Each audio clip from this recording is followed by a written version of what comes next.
We are back! That's right, it's the low budget LCS, and it is a Monday, and it is a great day because I am here with Vega to cast some banging games.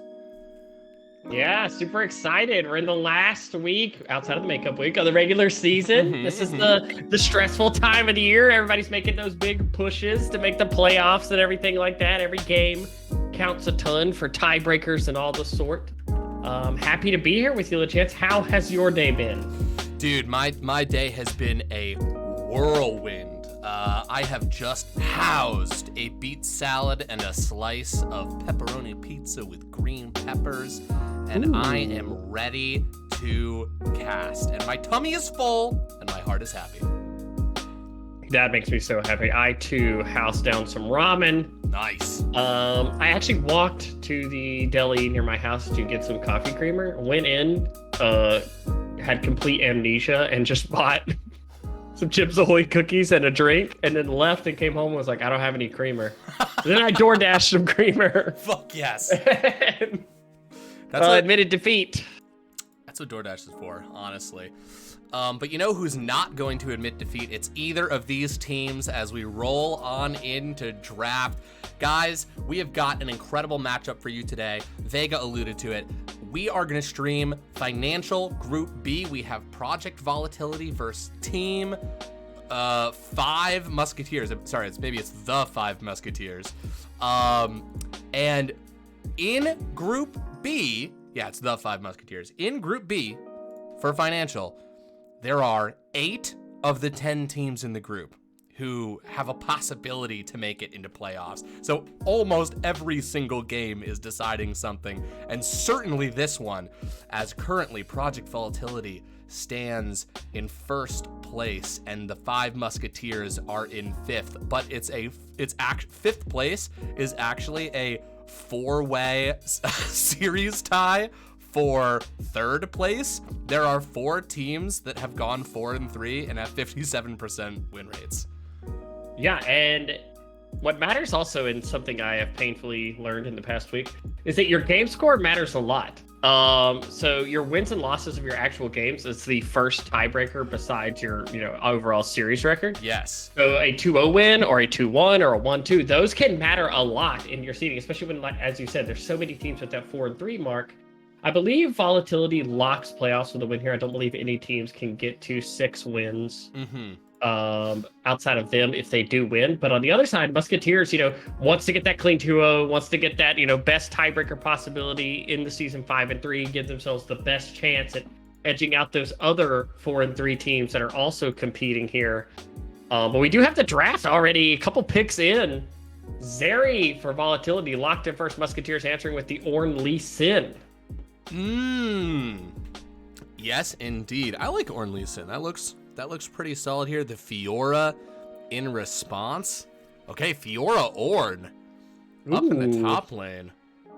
2 different identities. Yes. 2 very different plans going to come out from both these teams. We'll see what Volatility rounds out their third pick with. But yeah, Financial as a whole this year, we have 10 teams and only 4 playoff spots. There's a lot of, juggling for position between those. And it's been so hyped this year coming down to, especially Financial B with 8 teams in contention on the last week of regular season. That's ideal for a viewer, point of view. And literally every game has mattered across the entire season. Could not agree more, Vega. It has been such a competitive season. And hey, we saw it in... we had an economy game streamed last Friday where the 5th seed upset the 1st seed. So maybe we will see that again today. And of course, if the 5 Musketeers are able to take down Project Volatility, the whole that's going to be so much shit is up for grabs if that happens. Yeah, many people have deemed Financial B the group of life because of so many teams having the opportunity to win this group that it felt like the gap between the 8th best team and the 1st best team was narrow, right? That any team in this group could take games off another team. And I would not be surprised to see it. We do see some pretty regular bands here. It's pretty funny. You see Financial, I think more than almost any division that we have, has a defined meta almost. You have so many teams kind of playing similar picks, similar ideas of how to play the game. You can tell that a lot of these are in scrim pockets with each other. I expect to see a Callista band here. We'll see. Callista Renata very well together as a bot lane. We'll see if they choose to remove that. Not sure if Five Musketeers is a Callista player, but I know Achilles, early pick for me as one of the people to circle if you're going through watching highlights for MVP. Achilles for Five Musketeers, very good. And youngster Joey on the other side, also very good. And GGG Turtle. We can never forget GGG Turtle. No, the unkillable Demon King. Exactly. Yeah. It's a pretty hype 80 carry matchup between Achilles and GGG Turtle. Yeah, no, absolutely. No, lot of skill here on the Rift. The casino will open soon. Please. Oh! Whoa! Vayne. Yes. Give it to me. I'm a big fan of Vayne. This is great. I love this. Vayne is always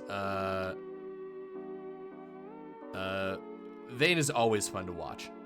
Very fun to watch, yeah. Very high mechanical champion. We have Zeri Vayne, which is, when you have a matchup between two really good AD carry players, having them playing Zeri Vayne can be very fun to watch. It's like Zach going to be locked in. See what they round out this comp with. Looks like right now, pretty good 4-1 comp. Depending on what they pick on what I imagine will be the mid laner. I'm assuming it's not Zach mid. But we will see. And on the other side, you have a lot of scaling, right? Renata gives a lot of safety to the Vayne. Lee Sin can make a lot of early plays. The Ornn obviously gives us scaling. Just need to hold on in that side lane. But exciting team comps right now. Ooh, a LeChant special. Oh, yes. Something I'll be able to talk about from a slightly mechanical perspective, although I say the same thing every single time. It just scales, and it's a fun champion to play. It's a fun little dark wizard. I just like the cage. I think the cage is a cool ability. The cage is sick. The cage is sick as hell. We do get the Syndra. And we get the Syndra. Okay. A lot of scaling on both sides. A lot of scaling on both pretty sides. Pretty much every lane wants to scale, and then Zach Lee Sin, who are like, hey, but guys, can we fight? What if we fought them? Okay. All right, we're going to start the prediction. We are going to open the doors of the casinos. Please, one All right, come on in. Who will? The casino is like a Black Friday Walmart opening, and people are just stampeding through the gates. Absolutely. Now, we've received criticism for handing out brass knuckles at the door, but I don't think that really has an effect on anything. It's for your safety, if anything. Exactly. We're trying to, just in case, we're not saying that violence is going to happen, but, just in case, be able to protect yourself, Five Musketeers versus Project Volatility. I managed to spell almost every word wrong. That's incredible. The doors of the casino are open. Enter if you dare. I'm gonna go out on a limb here. And I'm gonna start something, and I don't know if it'll stick, but I'm gonna start it right now. Even though it's not officially dubbed this. In college football, the last week of the regular season is called Rivalry Week. Okay. Because you always play a rival in the last week. Mm-hmm. We should start calling the last week of low budget LCS Rivalry Week. Done. Because even if they're not your rivals, it's making rivalries. If you're the team that knocks another team out of playoffs, Yeah. people carry that into the next season. They remember that. They Totally. remember, last season, such and such eliminated us from playoffs and such. So I'm gonna start saying Rivalry Week constantly in all of the channels I type in. I like that. Let's do it. I'm all in. We even had people talking in community about past playoff runs, how often people had made it to playoffs, and it's so cool to see players. You play in one league. Maybe you play an economy in one league or one season, and then the next time you come around, you're in a commercial or financial, and that people do have long memories when it comes to this stuff. But I like the branding. Rivalry Week, It is excellent. Yep, I like it. Mostly, obviously you guys were our rivals. Soy milk, not because of anything, but it's like the friendly rivalry. I love it. And Buttermilk is against NLR this week, which is that rivalry, dude, which is fun. You get Volatility versus Musketeers. Not sure if there's a rivalry there, but Musketeers, maybe they're volatile. Maybe they don't like that the name feels a little bit appropriated. There's lots of things you could do here, Absolutely. Luffy hanging out in the chat here. Hi, Luffy. Loki says, I think it should be Rivalry Week because the teams are coming apart at the seams like that stage. Okay, that's actually really good. That is very good. Vega, do you know if you see how all the names have different colors? Is that random or do they pick the colors? You mean in Twitch chat? In Twitch chat. I picked my color. Okay. Well, okay. What color is my name to you? Your name is. Can you type something for me? Oh, it's pink. It's pink. Okay, yeah, I chose pink. Awesome. Pink. Okay. You can pick. I think if you click.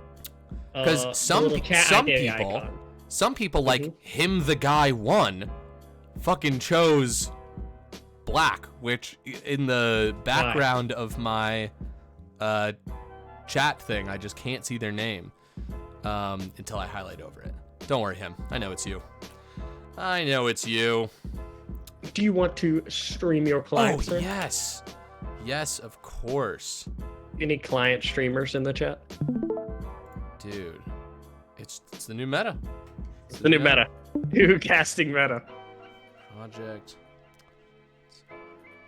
So a little behind the scenes, I have a little notepad in front of me when I cast. Me too. A little notebook. What do you write in your notebook? Oh, I'll write like if something interesting happens, or if there's like a game flow thing that I like, or if I think of a cool like alliteration thing after the fact, like maybe use that next game.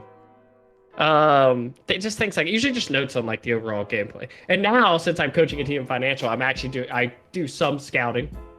Nice. Trying to remember points in the game, just in case, one of these teams comes up in playoffs. To be like, oh, hey, they're really good at this. Yeah, how has your, oh, hello, Zamasukolasens. Greetings to you as well, and your 17-syllable name. How was your experience coaching this season? You coached a lot of teams this season, right? Yeah, it's been a lot of fun. It's been really great because our economy team was friends I had that had never played competitive outside of 2 people, I think, Noggin and one other. It was a lot of fun just getting them into competitive and letting them get their like first taste of things like that. Hell yeah. And then our financial team has been a roller coaster. We started 0-3. Mm-hmm. We have since won 4 straight series 2-0. Wow. And we are now on. If we win our next series, we're locked for playoffs. But our series is against the undefeated NLR. Gotcha. Which is no pressure. Whatever. No pressure. just beat the undefeated team. You just go ahead. Got this. But it's been a lot of fun. But now everybody's like, oh, we should have a commercial team. We should have an executive team. And I'm like, okay, I'm not coaching 4 teams.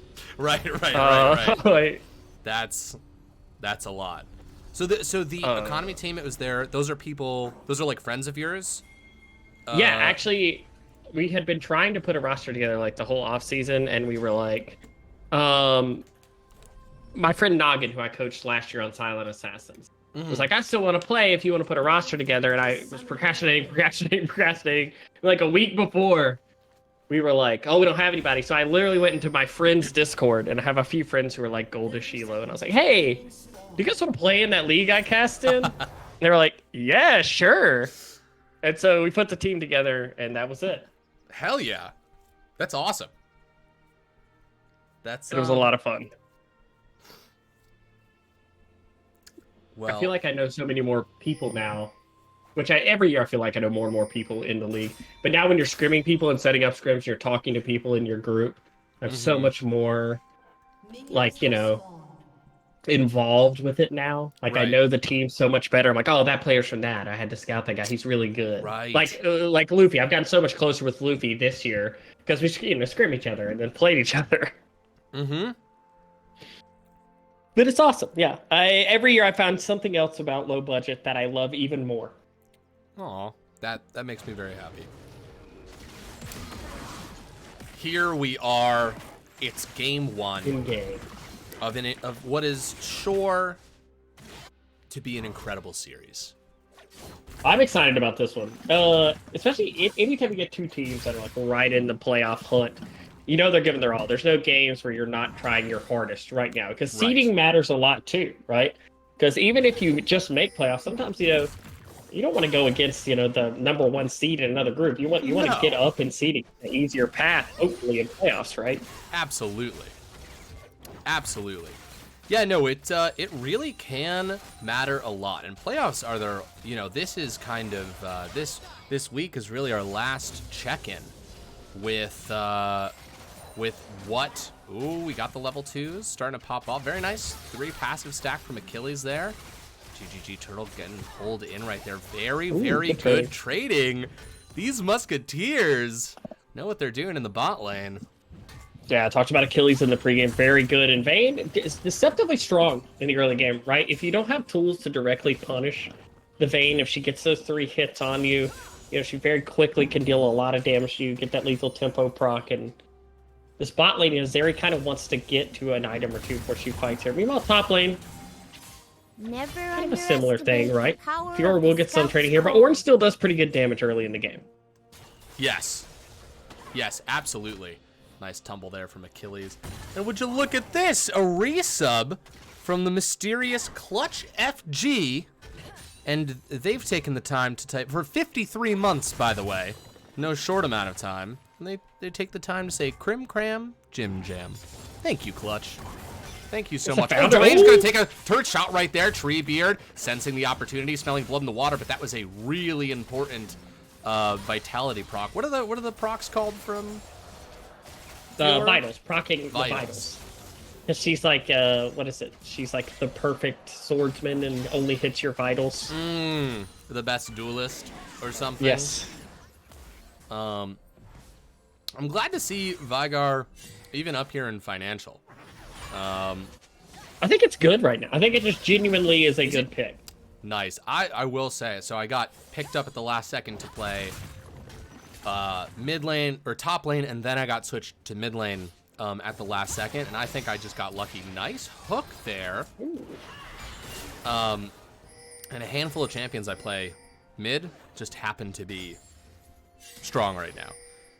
But in a different meta, and that's League of Legends, right? In a different meta, exactly right. You might not be anything, but sometimes the updates flow your way.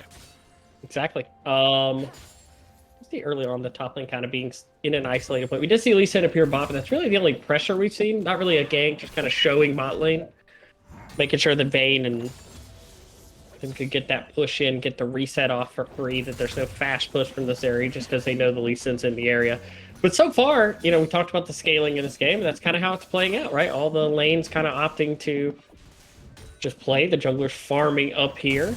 And I gotta say, I'm curious as to what the first play will be around in this game, right? Because even though Vayne got the harass off early, she's going to have the lane in a very favorable state now. Zeri not quite able to get that all the way to the tower, but first dragon is on the map. Grubs are up on the map. You expect somebody to make a play towards that soon.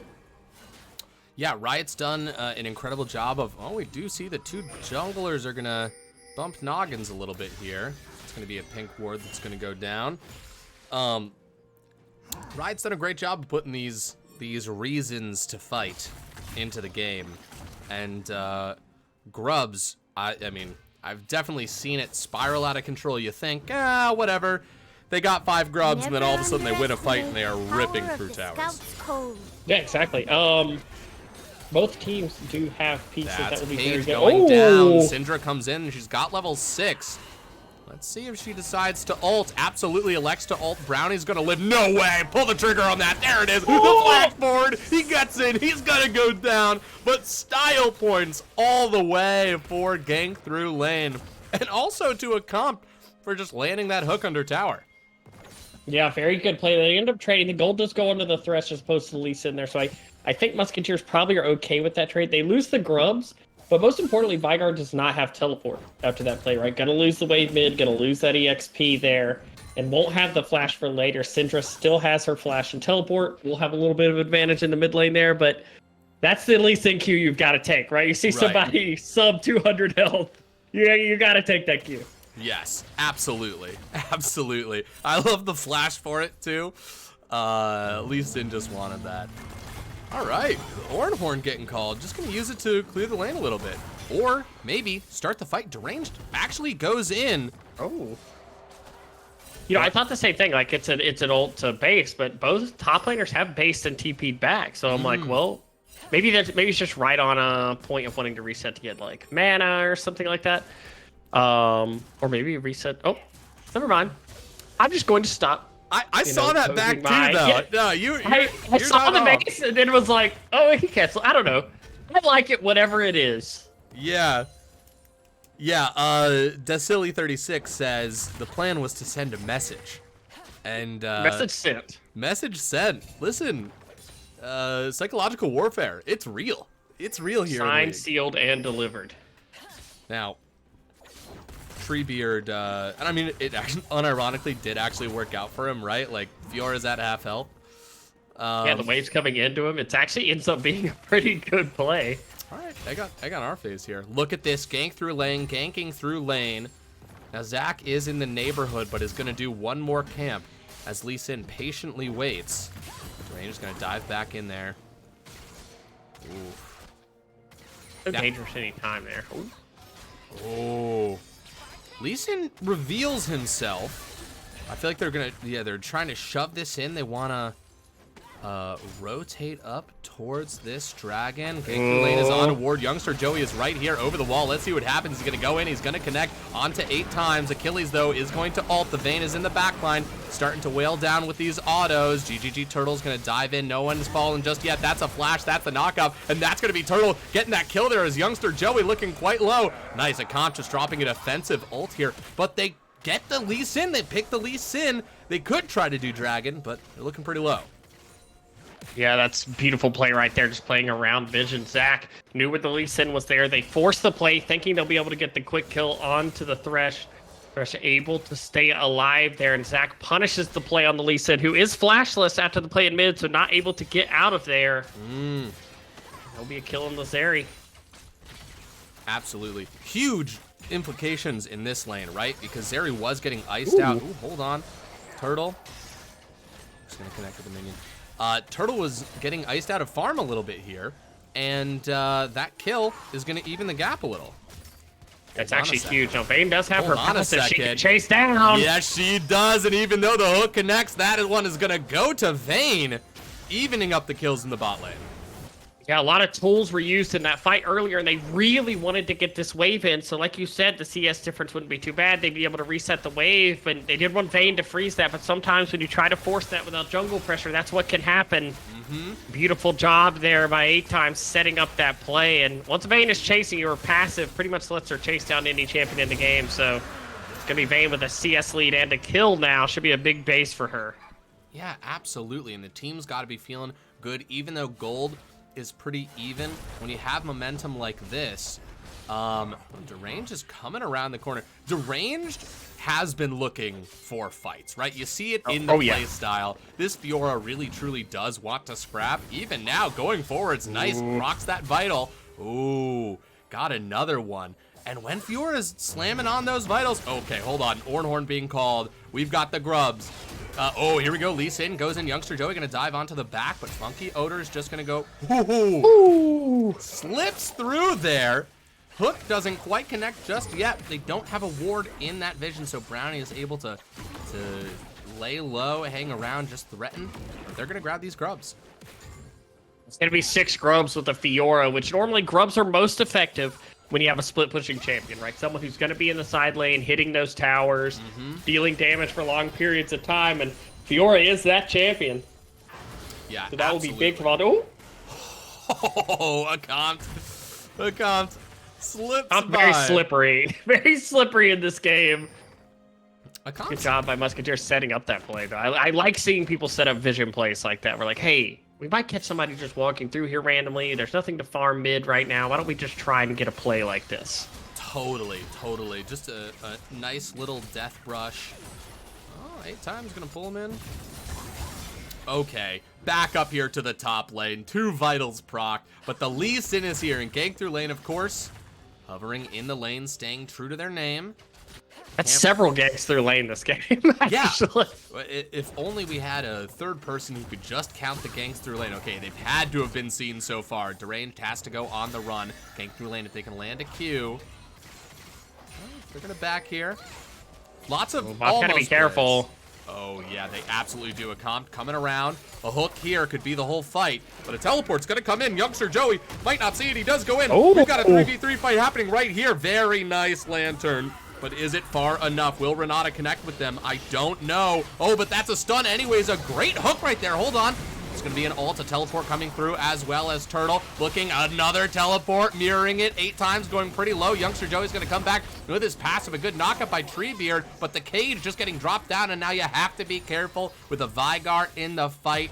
You could be too low. You could get executed. Yeah, but a 6 grub Fiora in the top lane now, alone with the tower. No one dies in the bot lane, but everybody in top lane making plays right now. Absolute fiesta, but in the best way possible, right? Maybe, what do we call that? What's like a high class fiesta? What would be like class fiesta? Yeah, it was all like high quality play. It wasn't like, I feel like when you say fiesta, it kind of sounds bad. It does. It sounds It's more not. raucous. It was like No, really that was- good, like people It was a setting up debutante plays. ball. It was Yeah, debutante ball. Yeah, yeah, not yeah, a prom. It's yeah, not quite a quinceañera, right? That's a a birthday gala. party. A gala. A gala. Brownie, oh, in a little bit of trouble right here, but nice. Survives the whole onslaught, which is really all Vigar's got to do. And now the dream of this Fiora is going to come into fruition. Very nice parry there, playing on these vitals. Nice. 2 proccing in the exact same place. Puts Ornn down to half health, and Treebeard hasn't gone down yet, but they've got to be wary as they see Deranged just fighting nonstop, getting the feel of the Fiora up here in the top lane. Yeah, absolutely. And after getting those 3 plates there, doesn't have a kill, but has essentially a kill's worth of gold, right? You get those 3 solo plates in the top lane. It's as if Fiora has gotten a kill in this top lane, has a completed item now. Will look to abuse that. There's a teleport for the Ornn now trapped in this 1v1. And I think this is probably the best way. Ooh. A bit of fighting in the bot. Oh, look at that, the flash of the kick. Turtle might be in some trouble. Zeri's going to drop the ult. Try to weave in those autos and a good flash of their own to dodge the Q. Great heads-up flash there. Saved Zeri's life. The tower falls in the bot lane, but cross-play maps are what League of Legends is about, and they are going to take Rift Herald in exchange. Yeah, and honestly, Vayne getting a lot of gold in this early game now, going to cash in that coal and 4 more CS. There is a dragon spawning here. This will be the second of the game. And you see the battle lines, right? Fiora is the strong side of the map. They are playing to that top side. Meanwhile, on the other side, you're playing to your Vayne, who's incredibly strong there. I think the key here is that even though Zeri, loses flash there, loses that.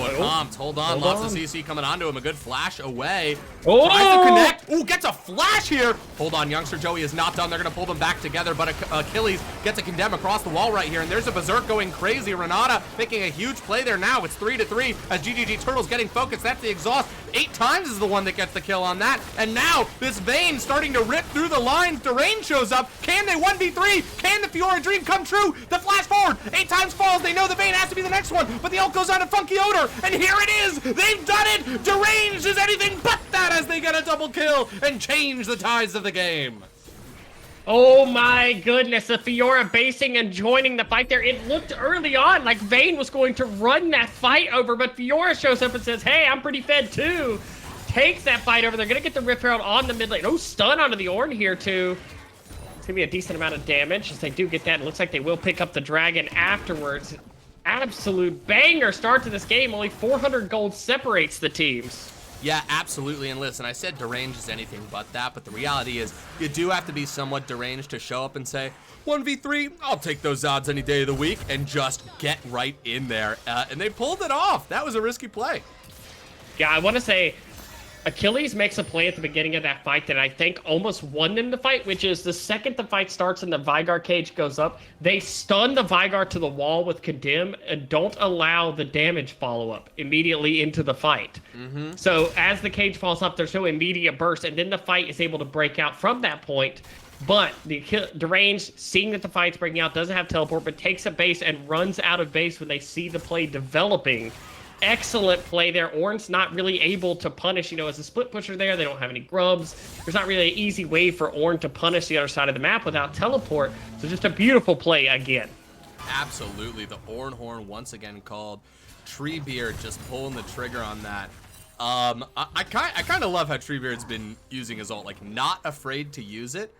Ooh, Achilles roaming here into the mid lane. Is Achilles gonna try and fight? Never mind. I saw them hugging the wall, and I was like, this might be a fight. Yeah, I was like, is this a Vayne flank fight here? Oh. No, in fact, it's a gank in the top lane. Deranged in the 1v2. Can they do it? Gank through lane, come through lane once again, but it's risky. It's hard. Oh, another fight breaking out as 8 times gets landed on by youngster Joey, but Renata ult goes through. A nice preemptive hook thrown by a comp will lead to a kill for Zeri, and now Deranged is going to get kicked away. Uh-oh. Oh, wait, oh my God, what the fuck? Treebeard interrupting youngster Joey in midair with a headbutt. I have never seen that happen. Really well timed. Yeah, that is a crazy interrupt. I've actually, never seen that actually happen in a game before. Ornn, I circle back what you were saying earlier. I do really like the Ornn ult usage right now because there's not an objective up. You're not fighting over something right now.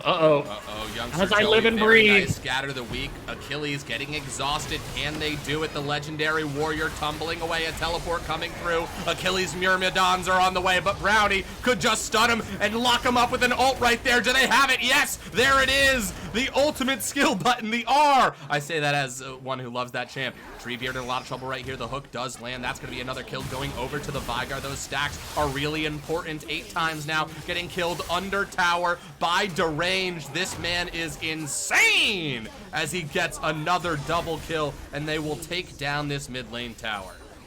Yeah, just like that, the Vygar double kill. The Fiora starting to roll over the map. The mid tower's gonna go down. The tier 2 with those 6 grubs. All the little Grubbletums beating up the tower below it.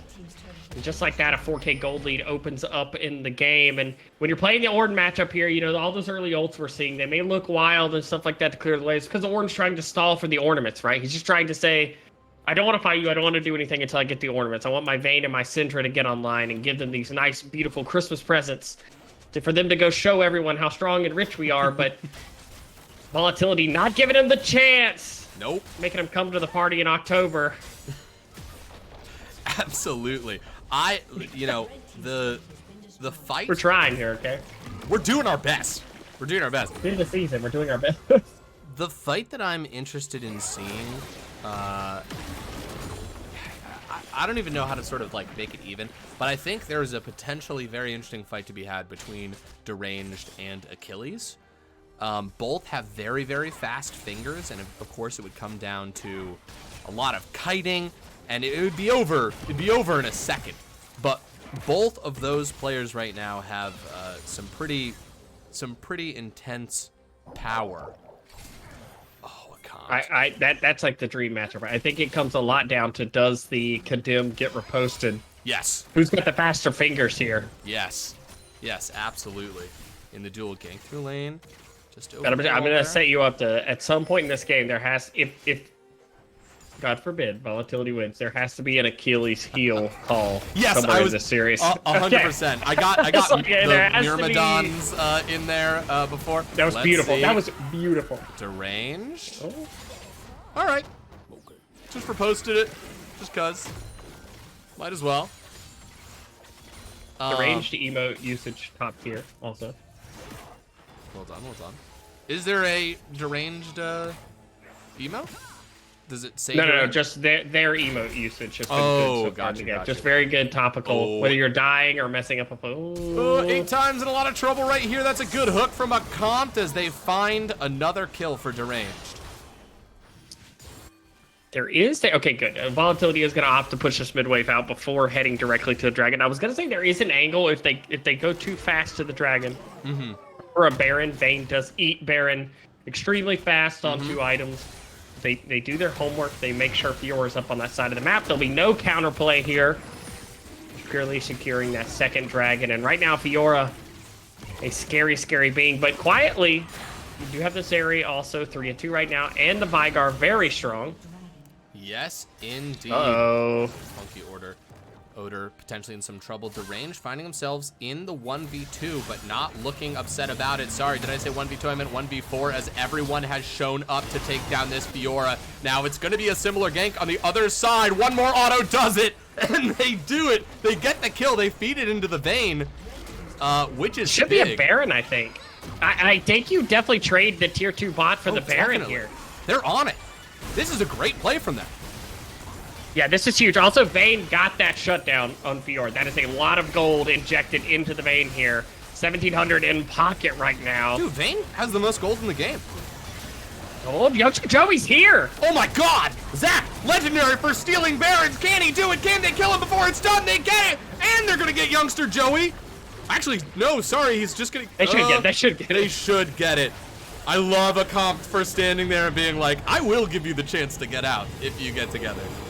Like, I'm doing my best for you here. They do trade the bot, enter to it, but I believe you 100% take that for the Baron. You should be able to secure some of these towers on the map that have been long standing. The mid tower, very low. Should be able to nab that one with the Baron. It'll give him a little bit of gold there. And the Vayne, I want to see what the next buy is. Looking at the items a bit here, did have a lot of gold in pocket. Looks like, I believe that's Terminus that builds out of that, maybe? Oh, and there's the ornament. Oh, that's big. That's a huge power spike, actually. Yeah, that's massive. Little Robot Man, what's up? Little Chance Licks Toast, I see you. Yes. Normally, ornaments are about 1,000 gold worth of stats. Ooh. So if you look at the essential gold efficiency, it's about a 3,000 gold lead right now. With the ornament, it's about a 2,000 gold lead, which at this point in the game isn't massive. Right. You spread across 5 players, 2,000 gold, not an incredible amount. A comp. A comp that's been so good so Yeah. far in this game. Yeah, hooks aplenty. Nice stun right there. Achilles just going to sort of walk up and help chunk a little bit here. This Baron play is exactly what Three Musketeers needed to keep them in this. Very nice. They're going to pick up some standing gold there as Zach's going to look to flank. Lee Sin is on their way too. Brownie over the wall. There it is, trying to find. Nice condemn into the wall from Achilles. Keep your eyes on Achilles here, folks. This has got to be the savior for Three Musketeers if they want to bring themselves even. That's where a lot of the damage is. The Ornhorn being called, but they are on the other side of the wall here. A comp throws a hook, but it's going to land. There we go. The cage is going to go down. They're going to catch. Whoa! All right, a comp gets taken out of that fight. Deranged thinking about it. That's another tower going down. Gold creeping closer to even. 2 minutes until this next dragon, and if 2 evenly powered teams can show up to that, this puts Project Volatility's win into a slightly less clear light. Yeah, and I think it's a huge win for Five Musketeers, mostly because they get Fiora's teleport. Now Fiora isn't as much of the side lane threat, right? You have to kind of pay attention now to this 5-man ball, and they did a great job kind of calling the bluff. Zach, Youngster Joey wants to play aggressive, but lost the passive at the Baron fight, so it's a lot harder to just kind of play with that, fearless aggression into a play when you have to worry about, okay, now I don't have that extra, stability there. It is Terminus finished onto the Vayne now. Also, we did have the Storm Surge finished for that last fight. We saw the pop that could happen onto a Thresh there with that Storm Surge proc. Does also have the stopwatch now, that extra layer of safety. And yeah, right now, this game is anybody's. It's a 2,000 gold lead, but with the ornament online for one person, it's really only about 1,000 gold. You gotta believe right now it's anybody's game. If the Vayne lives, or if the Fiora can get to that back line, that's the path to victory right now. Absolutely, and we've been talking a lot about gold, but let's talk about something that's worth more than gold, and that's our newest investors in the low-budget LCS, our 3 newest ones, Jingle Bell Jojo. Okay, no fight there just yet. Megabyte Ronnie and Froggy Fruits, thank you all so much for being the newest investors in the low-budget LCS, and the next fight goes out to you. That was beautiful. That segue was chef's kiss. Thank you. I thought of it and needed to transition as fast as possible before I forgot it. Also, I like, oh, hold on, Achilles coming up here. They may have found a pick, but it depends. Can youngster Joey find his way out? That's what the Thresh is for, and an Ornhorn, look at that. That was like a triple alley-oop, but the knock up at the end from the, oh my God, deranged. Dashes away, good flash from Treebeard. I love that play.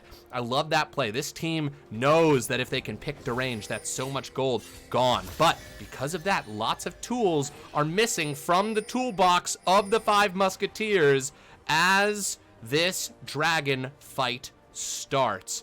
Just glancing over, we're just missing Ornhorn, but some flashes were used there as well, and teleports aren't down as well. Let's see, Treebeard gonna walk up, he's the front line, the hook lands onto the Orn, deranged, looking for an angle onto the side here. Achilles finds himself against the wall. The dragon actually goes to the 5 Musketeers, and the Renata ult just buys time. Extremely well done.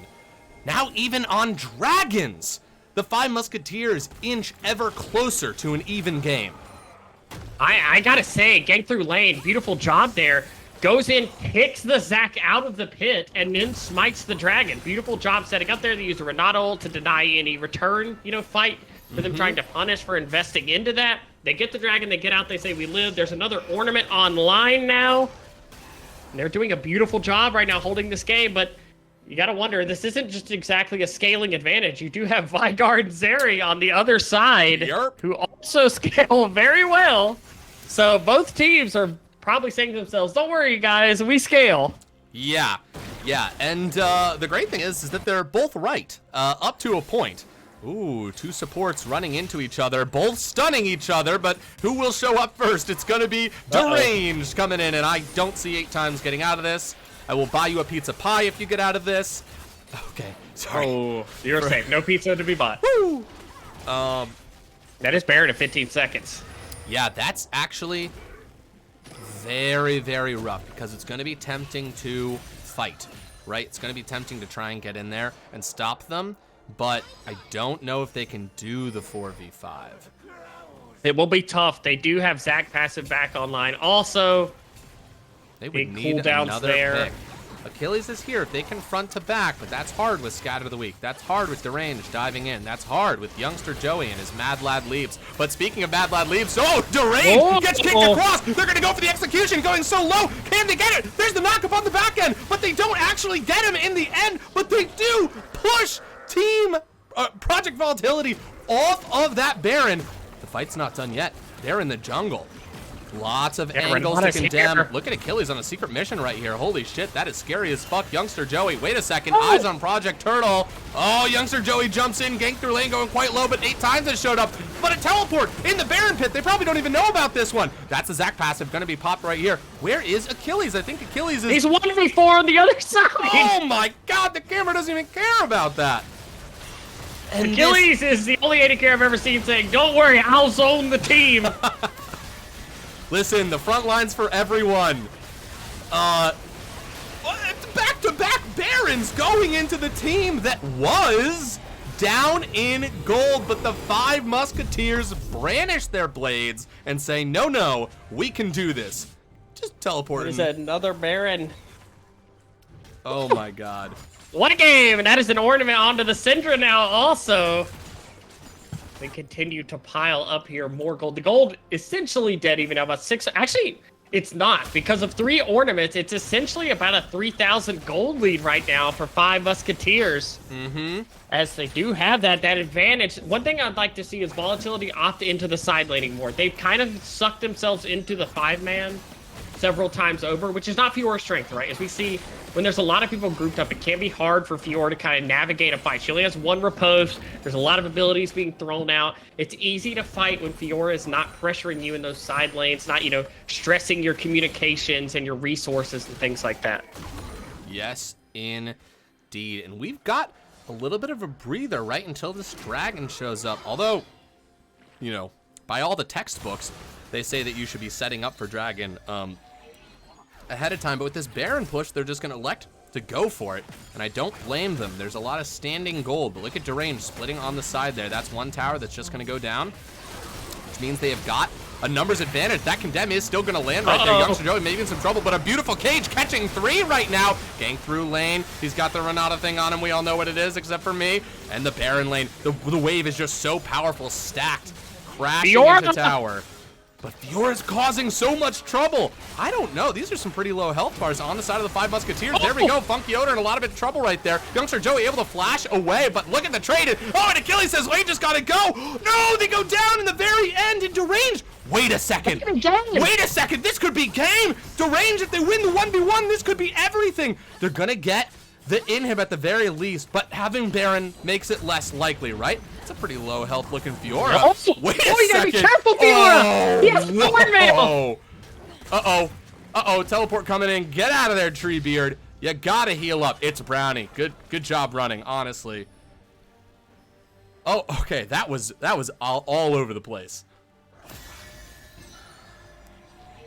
Hot diggity dog damn. But that being said, Dragon is gonna go over to Volatility. That absolutely crazy, and it's gonna be a 3rd Dragon, which sets us up for, oh, don't speak too soon. Okay, let's see. Gang through lane is showing up here. Treebeard walking in as well. That's a Dragon down to half health. It's 2v3 right here. A teleport's coming in. TP's mid. Oh, there's the ult coming through from Vigar. Ornhorn's been called. A hook does land. Akan pulling him out of it. Renata ult being dropped too. A fight on many sides. Achilles getting stuck onto that cage and so much damage on the W. Achilles needs to heal up on something. He's going to choose the Scuttlecraft for that as the flash forward from Treebeard. Classic Dink Assassin. Ornn getting a kill there. I just watched Ornn do 400 damage with an auto. Holy moly. If this was the beginning of this game, and we watched the first 15 minutes, and you told me that Ornn would be the champion on his team with the highest bounty at 32 minutes, I don't think I would have believed you. Yeah, seriously. Assassin Ornn. And that is another ornament online there. So this game, giving everything we could have wanted and more. Both teams playing extremely well. And just for the future, Renata's ability is called Bailout because it bails you out from dying. That makes a lot of sense. That makes a lot of sense. I know that only from hearing Captain Flower say it a billion times. God, the goat. So good. He's so good. I'd love to meet him at one point in my life. That's my super that's nice my guy. fantasy. Super nice guy. Have you met him? Yeah, I met him a couple times at finals and stuff. I'm so super jelly. nice guy. I'm so jelly. I bet. Seems cool as hell. Anyways, I will geek out about that we had a moment another there. time. 2,000 gold lead for Project Volatility, but I gotta say, this game feels like 2 peers playing each other. It could still go in any direction. Almost at 34 minutes, Deranged doing their absolute best to be a disgusting menace in the side lanes, causing crazy headaches for the side of the 5 Musketeers. But Achilles, this is a gone vein right there. That's the combo. I know it better than breathing. The hook lands onto a comp right here. A dive into the back lane. Good kick under tower. Good Renata ult coming through as well. 8 times trying to get to safety under the tower there. Ornn on the run. Is able to make it out, but what a pick onto the vein there. Yeah, they have to hold on here. There's no wave immediately to pressure this tower. And Ornn is catching the wave in mid. Oh my God. Ornn is eliminating the wave. He's not going to let them push into the base. They're going to opt to go bot lane, but that is an excellent play. Never give up, never surrender. There's always a play to make. A teleport coming through Ornn, just showing up. I love it. Treebeard's so good in this game. Yeah, that just a great game knowledge, right? And that's gonna push them off. Just situational awareness to catch that wave mid, not let them get anything off this pick on the Vayne. And now Vayne is back up, able to participate in these fights. The thing with Vigar is, at this point, if he can catch you with a WQ, the R will finish you off. If you're a squishy, you're not a tank, that's all you need. Oh yeah. Give me 3 games of this. Yeah. This is what you want out of 2 playoff teams. Absolute back and forth. I do like that they're opting to have Fiora in that side lane more. They did a really good job of getting advantages off that pressure. Because anytime someone has to slink away to deal with that Fiora, even if someone's clearing the wave against her, they can't really win the 1v1. Right. Look at Achilles. She just... No way, Achilles ult on the deranged. We talked about it! We talked about it! It's happening! Going in, deranged trying to turn. There's the... Oh my god! Over in a second. This is exactly what we talked about. Great play from Achilles. Gets picked, then gets a pick. And now, Baron is totally on the table as they start on this magnificent beast. Treebeard here in the front line. We do have the ult available for Ornn as well. They are ripping through that Baron and keeping them back. Question is, what are they going to focus on? Okay, they've got it. They've got the Baron, and now a fight is going to break off as GG Turtle is going to ult. They're also going to get knocked up, and now they're in the front line. A great kick from Cake through lane. That was an excellent flash kick right there. God, that cage, a menace. Gets them out, but they got Baron. That flash kick, so good, dude. Every player in this game at some point has made a play that made you be like, wow, this player is insanely good at the role that they're playing. Yeah, absolutely. I feel like I'm watching like an all-star game. Seriously. Again, peers, like this shows how close the group is and why Financial Group B has had such a close regular season. Anybody here can make it to playoffs. Yeah, you take the nameplates off and told me that Red Side in this game was the #1 seed, I would have believed that. I've been like, yeah, look at the team play, look at some of the plays around objectives, absolutely great. Totally. No, absolutely. Set up here. This will be sole point for Volatility. It's very important for them, and they do not have teleport on the Fiora. Fiora will not be able to threaten those side lanes. Yeah, absolutely. Vision is going to be key in this fight because anybody getting picked, I mean, that will virtually end it. But they're just going to start it up because they're able to do objectives so fast. Let's see, Achilles. That's going to be the dive through. The red side is going to get it, but it's going to be Syndra who secures it, and this is going to be all about kiting Renata. Deranged in there deep, but Deranged is focused down and taken out of this fight immediately. Zach's got the passive. There's the ult. The Vigar ult does not kill anyone. They take out Zach too, and now it is a 5v3 as the fight continues. A great ult from Thresh there is going to slow them down, but the 5 Musketeers are picking up steam. Absolutely, and that is the worry we talked about with the Fiora, right? If you're forced into just a heads-up 5v5, it's a lot easier on Musketeers to play that type of team fight out, right? They can just say, we'll just peel back for the Vayne, we kill the frontliners when she's free hitting, and it's a lot harder for champions like Vigar and Zeri to deal damage in that, right? To get to that back line. They're champions that want you to walk into them, right? They want to kite back, they want to put the cage up and catch you. They don't really want to chase champions. Yeah, they really don't. And Vayne is full build now. Yeah, very strong. Has the GA online, so the picks will be a lot harder now. Even if you catch her out, you'll have to do it twice. Yeah, absolutely. And we saw how fast they were able to focus Deranged down. And it's just, you're not really able to dive into a team like this because obviously we're focusing a lot on the Vayne, but there's a lot of damage coming through from that Syndra as well. Absolutely, yeah. At this point, I mean, Syndra pretty much 100-0, much like Vigar, one target. It's crazy how similar the comps are outside of the Ornn and Fiora. Pretty much they're playing very similar comps. You have a massive disengage support who, you know, wants to turn fights around. Thresh has a little bit more potential. You have hyper-scaling mobile AD carries. You have an mid laner who pretty decent wave clear and wants to one-shot one single champion. You have junglers who look to engage from crazy angles. And then you have Fiora and Ornn. That's really the difference in the comps. We could get a kick! Oh my god, here it is. A comp with a very nice play. Teleport's coming through the cages. Down Achilles onto the side with Brownie right here. He drops the ult, but oh my god! Wait a second, Brownie actually keeping them into the fight right here. But he is not done yet! The fight continues! He's resurrecting. Gonna be on a cage, though. Achilles actually in the middle of it. He wasn't on the side. He's not dead yet! He keeps autoing, but Deranged is on the back line! Hold on, he's got an exhaust on him, and he's gonna get taken down. Oh my god. 3 for nothing, but what a tense fight. Achilles was on like no life for most of that fight. That's insane. Achilles is afraid of nothing, right into the back line saying, I'm the dive champion to kill the carries. Goes right in there, maximizing the usage of that GA, right?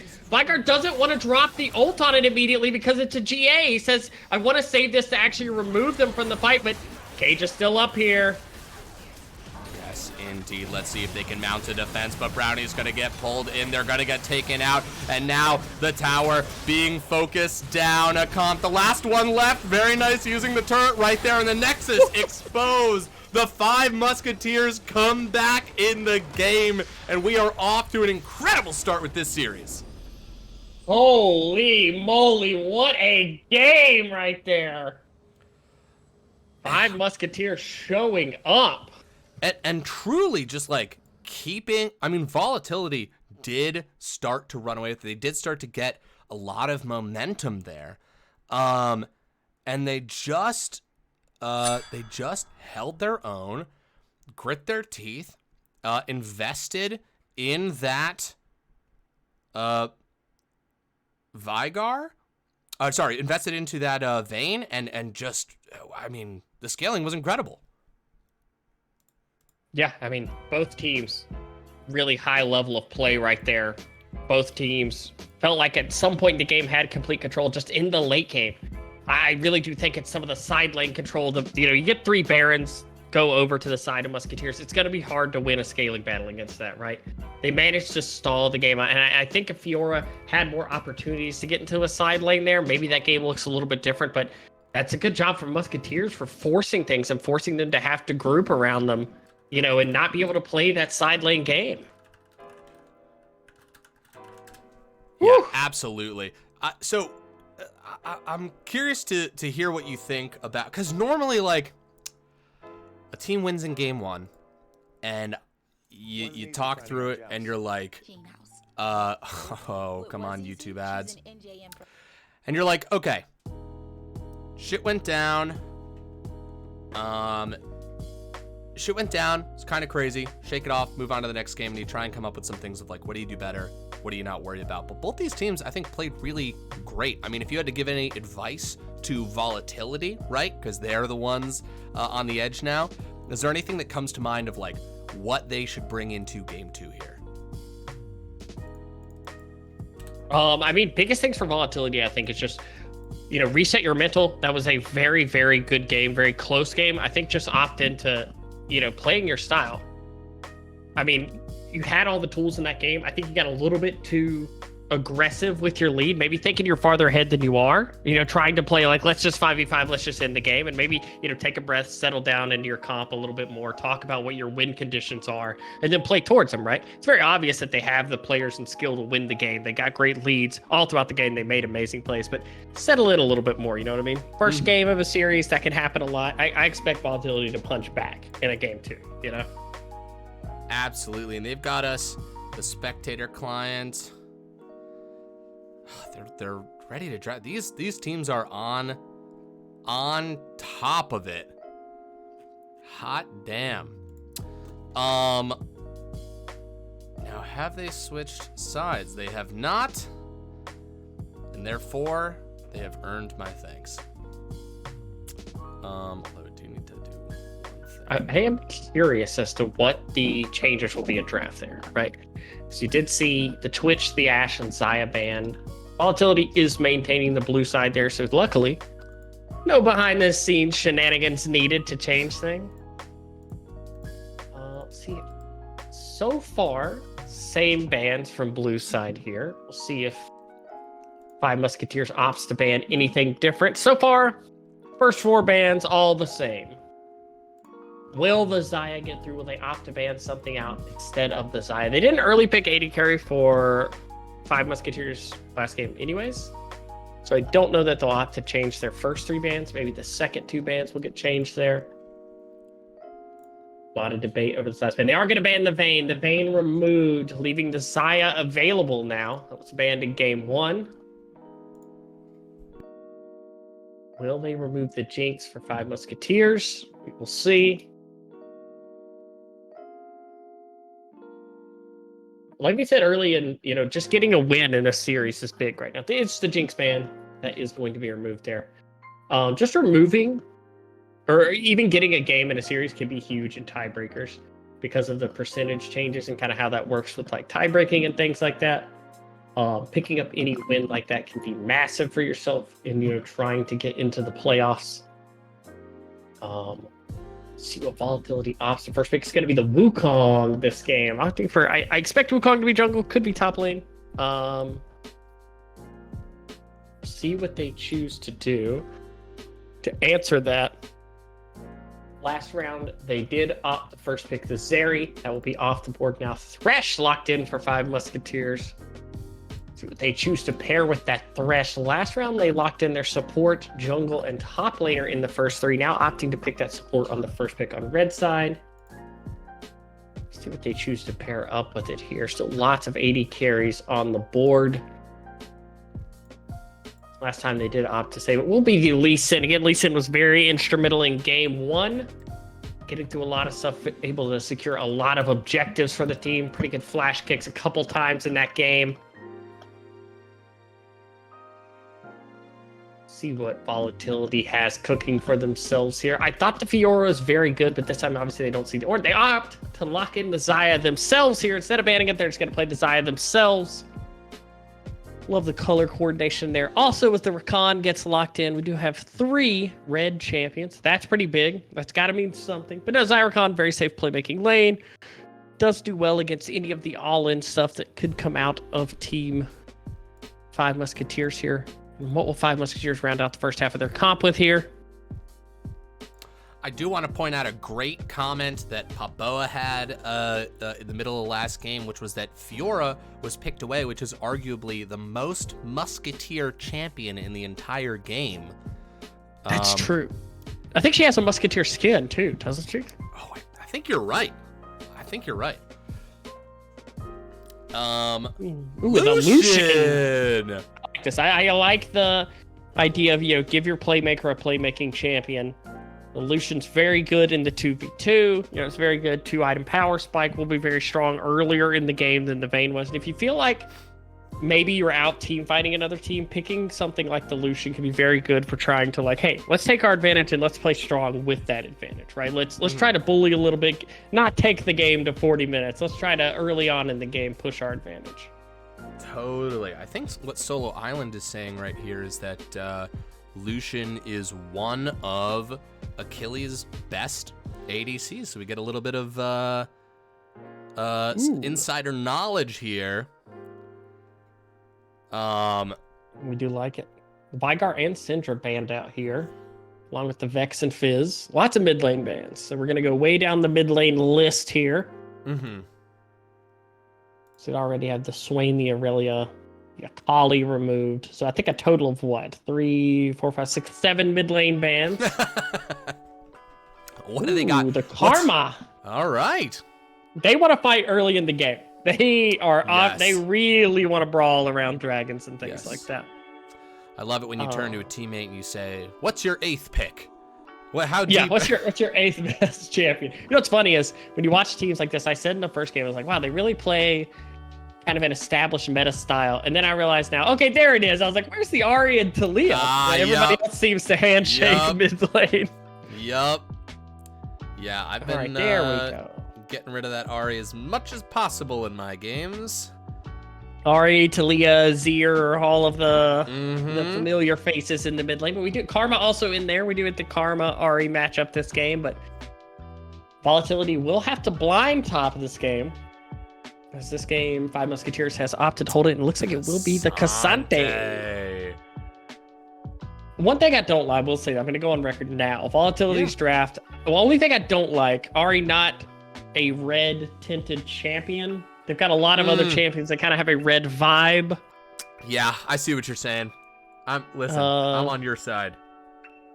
It's like splashing that one really good 5-cost unit into your comp in TFT, where you're like, everything synergizes, but this unit's just good. How is TFT? Oh, Lissandra! Yeah, so this is Karma top? Yeah.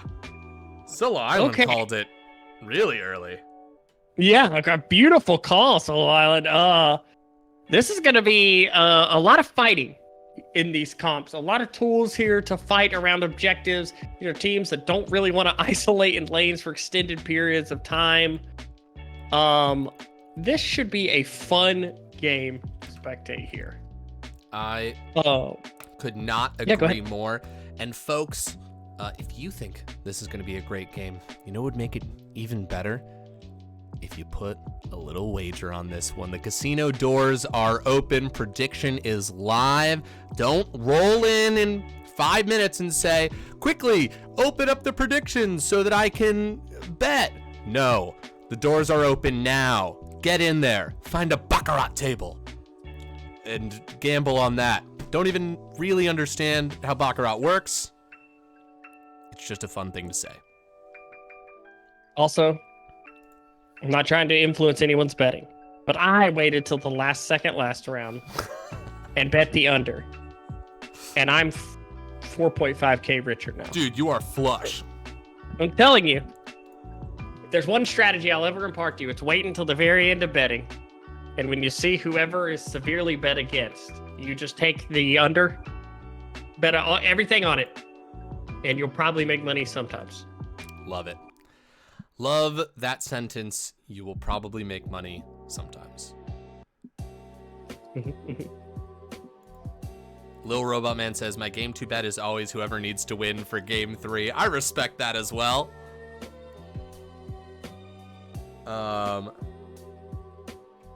tried that at a roulette table and got kicked out of the casino. Tried what? Betting on baccarat at a roulette table? Is baccarat roulette?